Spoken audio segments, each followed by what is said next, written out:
Investigadores estadounidenses ayudarán a contar de hoy en la investigación del crimen del candidato Fernando Villavicencio. En esta edición veremos cómo este sensible caso de violencia política no es una excepción en un país agobiado por el crimen organizado y el narcotráfico. Soy Jenny Pérez aquí en Berlín.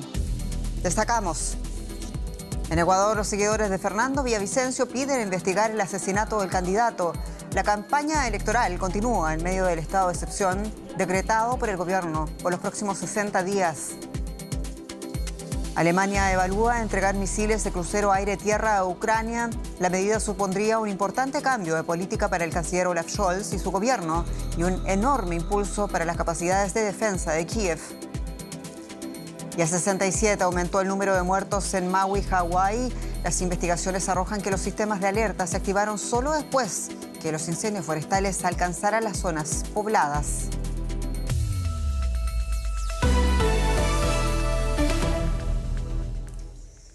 Hoy llega a Ecuador la delegación del FBI para ayudar en las investigaciones por el asesinato del candidato presidencial Fernando Villavicencio. Los 6 colombianos sospechosos del crimen están en prisión preventiva. Las Fuerzas Armadas comenzaron a desplegarse en el país para cumplir con el estado de excepción militar declarado por el presidente Guillermo Lasso. Entre tanto, los restos de Villavicencio serán despedidos finalmente en forma pública. La decisión fue tomada tras el velatorio estrictamente privado a pedido de la viuda y luego que el féretro saliera rumbo a un cementerio del norte de Quito, donde tuvo lugar una ceremonia privada. El velorio público es realizado ahora en otro recinto de la capital. Y vamos hasta Quito para encontrar a quien ven, a mi colega, el periodista Ramiro Carrillo, con detalles. Ramiro, el FBI, decíamos, llega a Quito para ayudar en las investigaciones del llamado nexo mexicano y en el crimen. Y también en medio de las dudas del accionar policial ante un político amenazado de muerte. ¿Cuáles son las novedades? Un cordial saludo. Sí, hay múltiples novedades. La presencia y accionar del FBI se inició ya en la noche y madrugada de ayer, cuando los comandos policiales de Ecuador y Colombia y representantes del FBI tuvieron una reunión telemática en la que se averiguó y se tuvo la información correspondiente a los 6 primeros capturados en el atentado y que cobró la vida del candidato Fernando Villavicencio. Este asesinato empezó las investigaciones tripartitas porque los detenidos son de nacionalidad colombiana. Lo principal de la reunión de ayer es que se indagó, se exploró los teléfonos celulares, 4 de ellos, y se constató allí la vinculación con políticos ecuatorianos, así como vinculación con los últimos vacunas, como se conoce en el país, a las extorsiones que hacen estos grupos a comerciantes a cambio de seguridad. La presencia física de agentes se registrará a partir del día de hoy y es un accionar que la ciudadanía está esperando con expectativa y sobre todo pide la verdad la gente en las calles, pide la verdad y que se conozcan quiénes son esos políticos registrados en los teléfonos celulares de los detenidos. Preciso de conocer, Ramiro, antes de este crimen, ¿qué se sabía de la presencia de cárteles mexicanos como el de Sinaloa, por ejemplo, en la ruta de la droga de Ecuador? Ha sido una presencia constante, vinculada sobre todo en los últimos años a los motines carcelarios, a las masacres en estos centros penitenciarios del país que cobraron víctimas, ya que buena parte de los capos del narcotráfico locales están detenidos y están tras las rejas, pero ellos desde las cárceles promueven el sicariato en las calles de diferentes ciudades del país. Fue el propio Fernando Villavicencio quien en días anteriores denunció que alias Fito, quien es José Adolfo Macías Villamar, el líder de la agrupación de narcotraficantes Los Choneros, denunció Villavicencio que fue amenazado de muerte en varias ocasiones. Inclusive en el día de su asesinato hubo un seguimiento que él mismo denunció tanto a la Fiscalía como a la Fiscalía. Y por otro lado, otra presencia importante de los carteles mexicanos es la del Jalisco Nueva Generación, conocida localmente como Los Lobos, que también protagonizaron el día de ayer un comunicado y un desmentido autorizando y desautorizando la autoría del crimen a Villavicencio. Seguiremos muy de cerca el tema contigo. Muchas gracias, Ramiro Carrillo, en Quito. Un buen día. Y en medio del luto y también de las muchas preguntas, aún sin respuestas, en este caso, Ecuador avanza hacia la fecha de las elecciones convocadas en forma extraordinaria tras la grave crisis de choque de poderes constitucionales. Son unas elecciones cruciales para el futuro inmediato de Ecuador. Y ampliamos la mirada con Fabricio Betancourt, quien es consultor político en Quito, de la capital. Señor Betancourt, bienvenido. Y comienzo preguntándole cuánto podría cambiar este crimen la fisonomía de la política ecuatoriana. Jenny, muy buenas tardes desde Ecuador, un gran saludo a todos los televidentes y bueno, tu pregunta es muy certera. Evidentemente el cambio es radical porque esto se trata de un magnicidio, es decir, fue cometido con fuerza, lo que le distingue de un delito político, y también fue preparado en un contexto a pocos días de las elecciones para elegirse un presidente que va a subrogar a un anterior presidente por la muerte cruzada. Y evidentemente hay una influencia en la democracia, y esto quiere decir en la institucionalidad, porque al morir un candidato, los votos pueden subir al propio candidato que ha muerto o pueden ir a otro lugar. Las consecuencias, y en este momento, son imprevisibles, porque antes se estaba hablando de una segunda vuelta e incluso se estaba hablando de una sola vuelta en la cual puede entrar un solo candidato.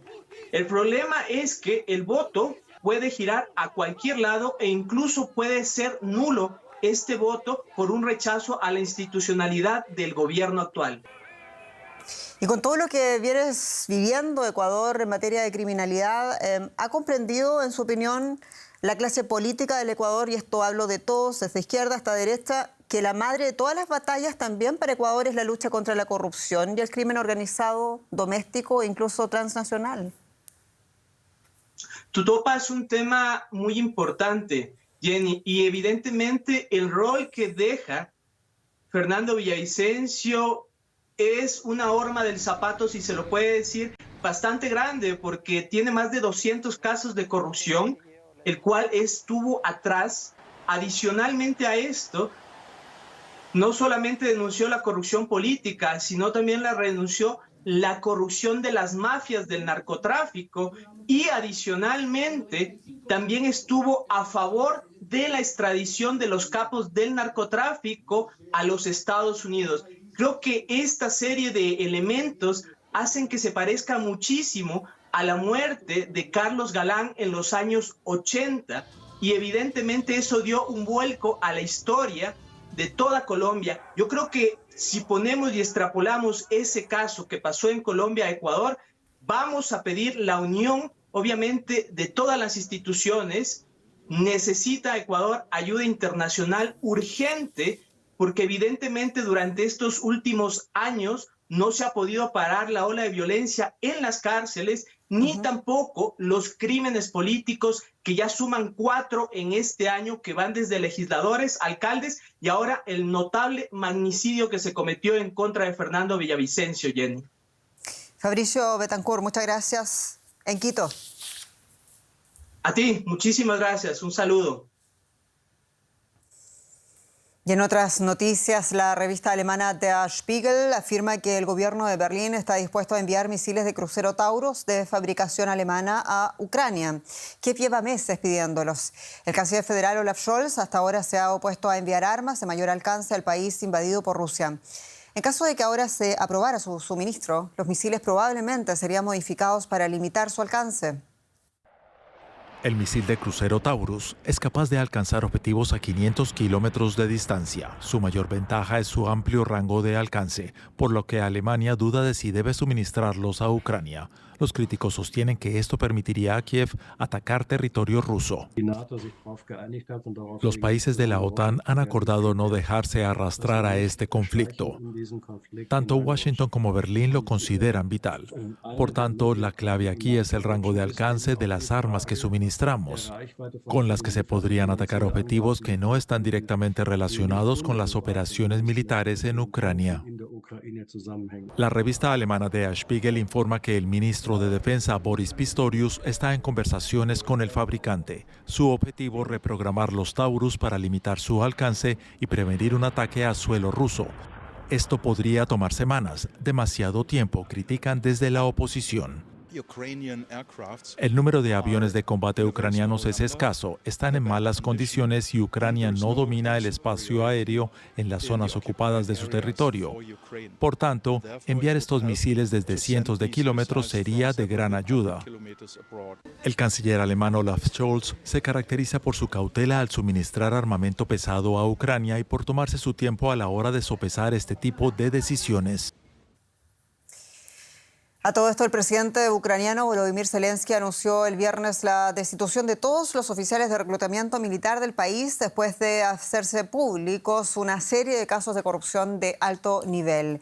Zelensky comunicó además la decisión tras una reunión con el Consejo Nacional de Seguridad y de Defensa en la que se presentaron detalles de 112 causas penales contra funcionarios ucranianos en la Junta de Reclutamiento. Los acusados habrían adquirido bienes y propiedades de lujo gracias a los sobornos que pagan quienes quieren librarse del servicio militar obligatorio en un país en guerra. Cambiamos de asunto. Hablamos de un dato bastante controversial. Pese a las políticas de descarbonización, aumenta el petróleo, la demanda. La verdad que es un dato que ha sorprendido mucho, Jenny. La demanda mundial de petróleo alcanzó un récord en junio con 103 millones de barriles diarios, impulsada por el crecimiento económico de países de la OCDE, la reactivación de los viajes aéreos y el consumo de China. A pesar de los esfuerzos para reducir las emisiones de carbono, la demanda de crudo sigue aumentando con un posible nuevo pico este mes. Esta creciente demanda, junto con la reducción de suministros por parte de Arabia Saudí y Rusia, ha elevado los precios del crudo. Se espera que el consumo siga creciendo nuevamente en 2024, pero eso sí a un ritmo más lento. La demanda mundial de petróleo bate un récord histórico en plena crisis climática. Vamos en busca del análisis. Ana Nieto, en Nueva York, muy buenas tardes. Con estas cifras de la Organización Internacional de la Energía en la mano, ¿cuándo se espera que se llegue al pico de consumo y empiece a caer la demanda de crudo? Las previsiones de la propia Agencia Internacional de la Energía apuntan a que el crecimiento sea más lento a partir de ahora, pero que llegue incluso hasta los 106 millones de barriles diarios en el año 2028. A partir de entonces la demanda bajaría por las mejoras que se hagan en las energías limpias. Pero la OPEP tiene otras fechas. Proyectan que se llegará al pico de consumo con 110 millones de barriles diarios en 2045. Su secretario general dice que es irreemplazable el petróleo, al menos en un futuro predecible. Ante estas fechas y el hecho de que se verifica la aceleración del calentamiento global, el gobierno de Estados Unidos está ensayando cómo mitigar algunos efectos de las emisiones y va a cofinanciar con $1.200 millones una planta en Luisiana y otra en Texas para aspirar el dióxido de carbono de la atmósfera con una nueva tecnología. Es una nueva tecnología que tiene tantos críticos como escépticos en el país, pero que está muy apoyada por la industria de los combustibles fósiles. Ana, entonces, ¿crece la presión para que Arabia Saudí deje de recortar la producción de crudo? Sí, por supuesto, crece porque se espera que haya más récords de demanda en este mes y que los inventarios están muy a la baja, además de que los precios del barril están al alza, alrededor del $83 el barril en el caso del Western Texas y 87 el Brent. La producción de los países de la OPEP ha caído a niveles de octubre del año 2021 después de que Arabia Saudí recortara su producción en 1 millón de barriles al día para mantener los precios. La semana pasada dijo que ampliaría este recorte, que era temporal, hasta septiembre y que posiblemente lo extendiera durante más meses e incluso lo hiciera más profundo. Eso, unido a los recortes de Rusia, puede reducir aún más la oferta en un momento en el que parece que no cesa el apetito por el petróleo y las reservas están en los niveles por debajo de los que normalmente están en una media de 5 años. La AIE dice que se necesita por parte de la OPEP 2 millones de barriles diarios y veremos cuál es el efecto que todo esto tiene en la inflación, además del clima. Pues seguro. Muchísimas gracias por este análisis, Ana. Un saludo y muy buen fin de semana. Igualmente. El presidente brasileño Luis Ignacio Lula da Silva presentó este viernes un multimillonario plan de obras públicas. El nuevo programa de aceleración del crecimiento, PAC, prevé inversiones por 60.000 millones de reales, unos 12.500 millones de dólares hasta 2026. El plan de Lula pretende situar al Estado como promotor de la actividad económica e impulsar el crecimiento junto con el sector privado. Según los cálculos oficiales, las obras del nuevo PAC deberán generar cerca de 1 millón de empleos anuales hasta 2026. Se trata de un viraje respecto a las políticas implementadas por su predecesor Jair Bolsonaro, en cuya gestión se registró una caída sostenida de la inversión pública. Esta llegó a mínimos en 2021, cuando fue de 2.100 millones de reales, unos 437 millones de dólares actuales. Casi 9 millones de mexicanos han dejado atrás la pobreza entre 2020 y 2022, según el último informe del Consejo Nacional de Evaluación de la Política de Desarrollo Social de México, el Coneval. Según las cifras de personas en situación de pobreza, siguen siendo elevadas, con 46,8 millones de mexicanos representando el 36,3% de la población total. Se ha registrado una mejora significativa en los últimos 2 años. Asimismo, la incidencia de la pobreza extrema ha disminuido en un 1,4% a nivel nacional. No obstante, los datos del Coneval también revelan un aumento en las carencias sociales, falta de acceso a la educación y a los servicios de salud. Y vamos con novedades sobre la situación allá en México. Jenny. Es así, Ross. Hablamos de ese último reporte oficial de los devastadores incendios forestales en la isla hawaiana de Maui, que habla ya de 67 muertos, miles de damnificados e irrecuperables pérdidas económicas y patrimoniales. Las investigaciones preliminares aseguran que la tragedia pudo haber tenido un menor impacto si los protocolos de alerta no hubiesen fallado. La histórica ciudad hawaiana de Lahaina quedó reducida a escombros de la noche a la mañana. Mientras los bomberos extinguían las últimas llamas, las autoridades evaluaban la magnitud del daño. Probablemente tenemos más de 1,000 edificios que han sido destruidos, cientos de familias han sido desplazadas. Vamos a reconstruir. El presidente ya autorizó y aprobó en solo 6 horas nuestra solicitud de ayuda de emergencia, pero será un largo camino. Visto desde el aire del vibrante pueblo, ha quedado poco más que un desierto de cenizas y ruinas. Equipos de rescate han sido desplegados desde Estados Unidos continental, pero con cientos de personas desaparecidas, se teme que muchas no lograron salir con vida. Quienes lograron huir vuelven a casa para descubrir que lo han perdido todo. Esta es la primera vez que regresamos y sabemos que nuestra casa se quemó. Realmente no hemos sabido nada en los últimos días porque no hay información. Decenas de miles de turistas han sido evacuados de la isla de Maui, pero la mayoría de la población de Lahaina se ha quedado sin un hogar al que huir. Muchos tendrán que mudarse a los refugios de emergencia en la isla, mientras el gobierno trabaja para abrir hoteles y casas de vacaciones para quienes se quedaron sin hogar. La recuperación tomará años.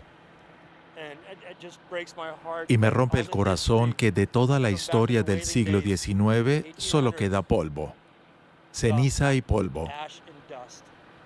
Pero a pesar del desafío y el costo, las autoridades de Hawái y su población se han comprometido a reconstruir, sin importar el tiempo que tome.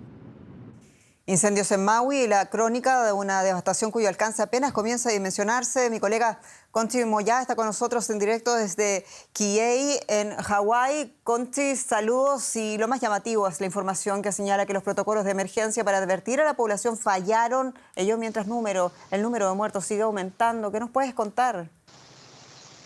Sí, Jenny, las autoridades no han dado una explicación concreta de por qué no se activaron las sirenas que existen aquí anti-tsunami. Lo que han dicho es que no tuvieron tiempo de reaccionar debido a los fuertes vientos del huracán Dora que estaba pasando en ese momento muy cerca de esta isla y que arrasaron el tendido eléctrico. Eso impidió también que llegaran las notificaciones que normalmente llegan al celular y que sí que nos llegaron a nosotros en otras partes de la isla, por lo cual con la gente que he podido hablar que tuvo que escapar de Lahaina, me cuentan que la sensación es de absoluto desamparo porque tuvieron que evacuar solos. Fue cuando empezaron a oler el humo que se lanzaron a la carretera con lo opuesto a intentar escapar. Mucha gente tirándose al agua y Eso es lo que han dicho que las autoridades, que era imparable debido a los fuertes vientos. Además, ahora el problema es qué va a pasar con toda la gente que va a necesitar una casa. Hoy se han abierto las carreteras, acá detrás de mí, en esa dirección está La Jaina, y se han abierto solamente para los residentes, para que puedan entrar a ver qué ha sido de sus casas. Pero hay un toque de queda entre las 10 y las 6 de la mañana y no van a poder regresar definitivamente a lo que haya quedado. La prioridad de las autoridades es recuperar, si pueden, salvar vidas y seguir buscando víctimas, para lo cual tienen refuerzo. La gente ahora se calcula que hay unas 2.000 personas que van a necesitar alojamiento y no solo hay 6 centros de emergencia habilitados. No es suficiente. Las autoridades han pedido a hoteles, Airbnb, a particulares que por favor que acojan gente, y lo están haciendo. Pero de momento mucha gente va a tener que pagar ese alojamiento desde su bolsillo, y acá los precios son extremadamente caros. Un Airbnb puede costar desde 300 euros la noche y un hotel 800. Cuesta creer la crónica. La pérdida para La Jaina va a ser irrecuperable. Eso es lamentable crónica que escuchamos de mi colega Conchi Moya. Muchas gracias. En Hawái. A vosotros. Bueno, ¿y cómo prevenir siniestros como el de Hawái? En otro país afectado frecuentemente por incendios forestales, Chile, un proyecto de pastoreo estratégico intenta evitar la propagación rápida de incendios en los bosques, por ejemplo, de Santa Juana, una de las zonas más afectadas por la ola de calor de febrero de este año. Una brigada de cabras podría ser la solución. Una combinación de sonidos que ellas no pueden resistir. Porque las cabras siempre tienen hambre.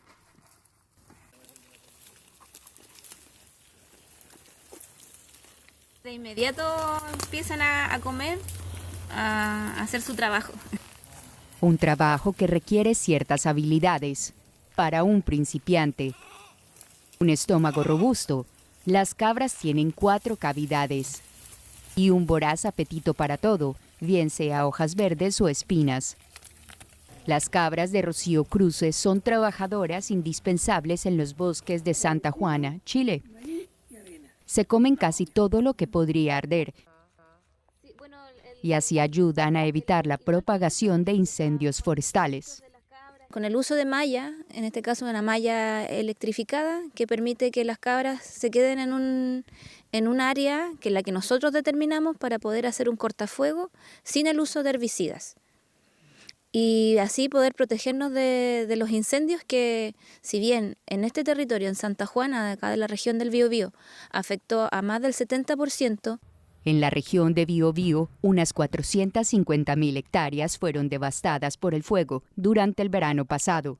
Entonces, la estrategia de Rocío Cruces funcionó. Las 16 hectáreas que ella y su esposo administran se salvaron, gracias al apetito de sus 140 cabras. Pero algunos de sus vecinos no tuvieron tanta suerte. 26 personas murieron. Las autoridades batallaban contra cientos de focos al mismo tiempo y priorizaban pueblos grandes y ciudades, y no las zonas rurales.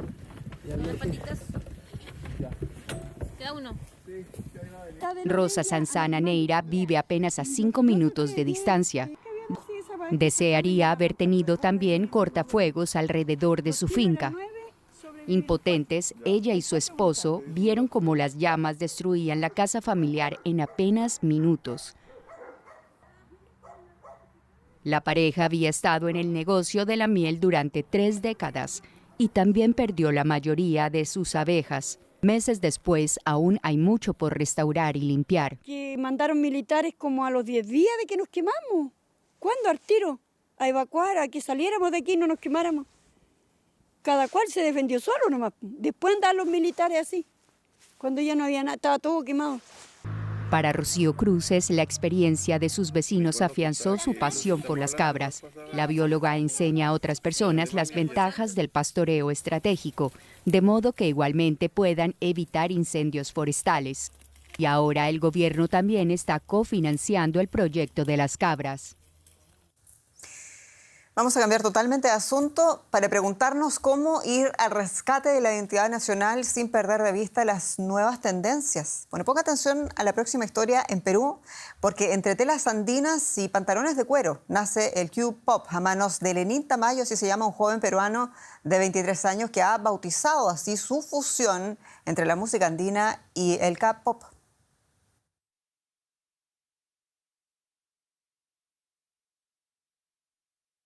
El quechua, la lengua indígena más hablada en Sudamérica, toma nuevos rumbos en una fusión con el K-pop a manos del artista peruano Lenin Tamayo.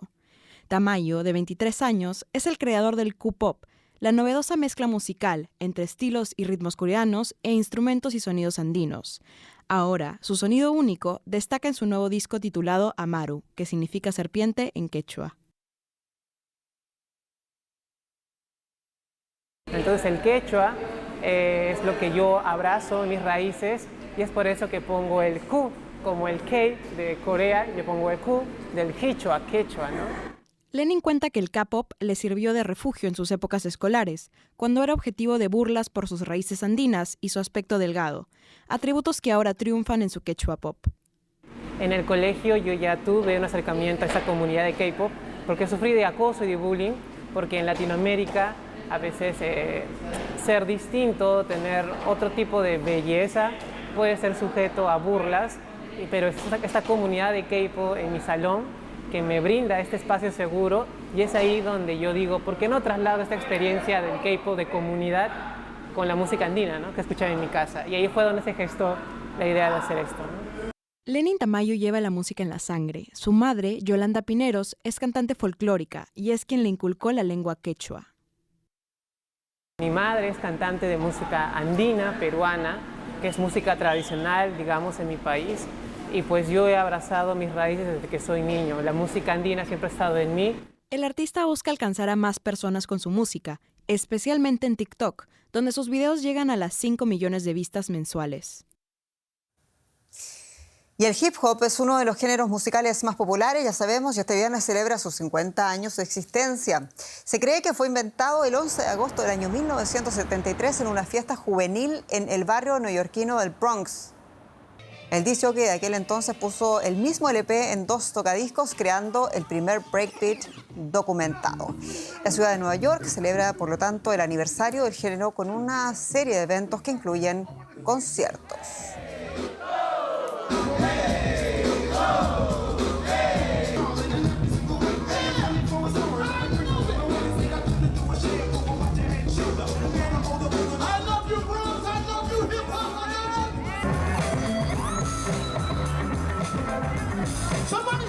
Así nos despedimos. Muchas gracias y hasta pronto.